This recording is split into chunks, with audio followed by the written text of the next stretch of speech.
Walang kawala ang isang umanong notorious na hold-upper matapos mag-corner sa Maynila. Nahuli kampa ang mga ginawa niya umanong krimen. Saksi si Darlene Kai.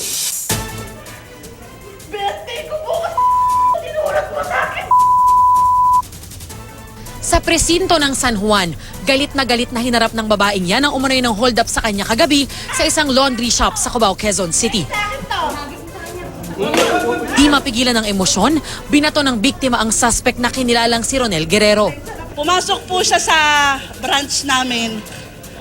Tapos, pumasok siya doon, binuksan niya yung pinto. Nag-declare siya ng nangangailangan lang po, hold up. Tapos nakaupo lang po ako sa lamesa ko, umikot siya. Kinuha niya yung bag ko saka yung cellphone ko. Umalis na siya. Sabi niya sa akin, wag akong gagalaw kundi puputukan niya ako. Nakuha mula kay Mali ng nasa 4,000 pisong pera, cellphone, mamahaling wallet at ilan pang personal na gamit. Makukulong ka! Makukulong ka! Gagawin ko lahat, makukulong ka. Uubusin ko lahat ng sahod ko para sa'yo. Sa kuha namang ito ng CCTV noong February 1 sa isang restaurant sa Cubao, makikita ang pagpasok ni Guerrero. Tinutukan niya ng barilang mga inabutan niyang kumakain at nang lumayo na ang mga biktima, sa kanya kinuha ang mga cellphone at wallet. Kanina, nang makita raw ng isang biktima si Guerrero, bumalik ang naramdamang takot.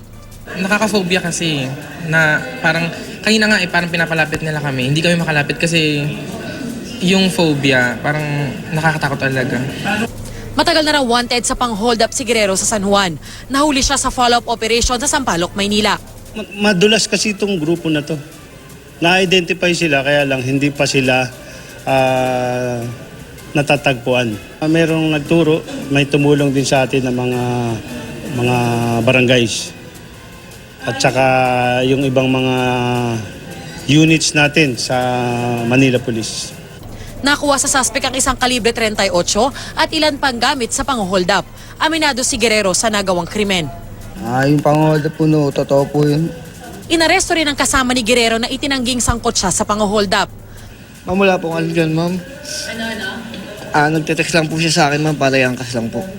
Mahaharap ang mga suspect sa reklamong robbery hold up. Ako si Darlene Kai, ang inyong saksi.